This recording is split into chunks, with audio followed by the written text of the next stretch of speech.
So what we're going to do now is look at the question of how to get started. And what we do is we start with the end in mind. You want to get crystal clear about who you're writing this book for and what they need to hear from you so that they keep reading the book and don't just discard it after reading the introduction, and potentially sign up to be working with you at some stage. So what are they wanting to move away from? What do they want less of in their life? What problem is it that your book is going to be solving for them? And what are they moving toward? What do they want more of in their life? What solutions are you able to offer them within the pages of your book? Getting clear about these things is the key to writing a book that will resonate with your target audience and get the results that you've written it for. And once we're clear on that point, we look at the question of structure. And we do this by way of learning styles methodology. And what that is all about is the fact that all of us will have one way that we lean towards to make sense of the world and the information that we get on a day-to-day basis. And we're not going to go into a whole lot of depth about that here, except to say that some of us will be why learners. Some of us are what learners, some are how learners, and some are what if learners. So what does that mean, you might be thinking? Well, your why learners are about 35% of the population. These people love discussion. And if they pick up your book in a bookshop, they're going to be thinking, well, why should I care? How is this book going to help me? So for you to really connect with your why learners, a sentence that starts like this will be very powerful. I share this information with you because. And it could be something like, I share this with you because I don't want you going down the same raggedy road that I went down when I was writing my first book. So that's just a snapshot of the characteristics of your why learners. And now we're going to take a look at the what learners. These guys are 22% of the population. They love information. They thrive on data and facts. In fact, they love what you're looking at now, dot points. And they really get a lot out of things like graphs and case studies. And they'll immediately connect with a sentence that starts like this. What I cover in this book is, or what you'll be learning about in this chapter is. And then we've got the how learners. They're about 18% of the population. So they're the smallest group, but you certainly don't want to be missing out on the opportunity to connect with 18% of your target audience. And they love activity.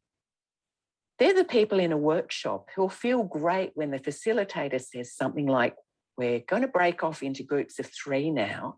One of you will be role-playing the coach, one of you will be the client, and one of you will be the observer.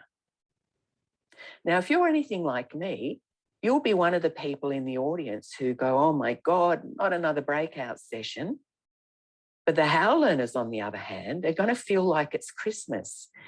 They love this stuff because they'll be thinking to themselves, how can I use this information in my own case? So if you're a how learner, you probably like the fact that I deliberately ask you to pause and reflect on how you're going to apply the information that I share with you when you see the black screen on this webinar. And your how learners really connect with a sentence that starts like this. You'll get the most out of reading this book if you ... And it might be something like, you'll get the most out of reading this book if you're prepared to get out of your comfort zone and try looking at things differently. So that's your how learners. And now we're going to look at the what if learners. These people are 25% of the population, and they love questions. And if you're giving what if learners some information about, for example, how to get out of a negative mindset, they might be thinking, well, okay, that's pretty interesting, But what if I do it this way and not the way that you just told me? Now, you see, your what if learners are really creative people. And we don't want to be brushing their creativity aside. But what we need to be aware of is that the what if learners are also fantastic procrastinators. And they might be thinking this, well, what if I don't do it at all? Now, I'm a bit of a what if learner myself. And for that very reason, I'm really good at addressing this question in my books. And in Mindset for Authors, for example, I've got some places where I get the reader to pause and answer a question or two. And this actually has the same effect on the reader as it has on you when you see the dark screen pop up. It's about getting someone to pause and have a chance to reflect on what they've just heard or seen or read back onto their own situation. So to address the what if learners in Mindset for Authors, I said this, and I'm going to actually quote it. If you're anything like I used to be, you're probably thinking that you're going to skip over these questions and come back to them later. But you and I both know that that's probably not going to happen. So what I want you to do is take the time to answer the questions now. And I promise that by doing that, you'll be really embedding the information that I just shared, and you'll be able to recall it much more readily than you would if you skip over the questions. So can you see how something like that would really resonate with a what if learner? It's as if I'm tipping my hat to them and acknowledging them and helping them to see unconsciously that this book is taking their needs into consideration. I want you to know about learning styles, because if you're not across this material, then there's a good chance that you'll write a book that will connect really well with people who are just like you, but leave the other 3/4 or so of your potential readership feeling a bit nonplussed about your book.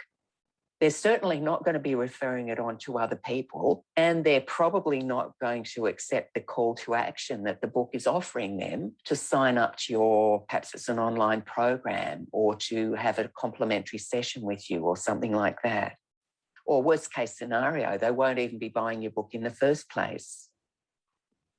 And that's why I share this information about learning styles with you, because knowing it will make it a lot easier for you to keep checking in to make sure that you're using language that will connect with all of the learning styles.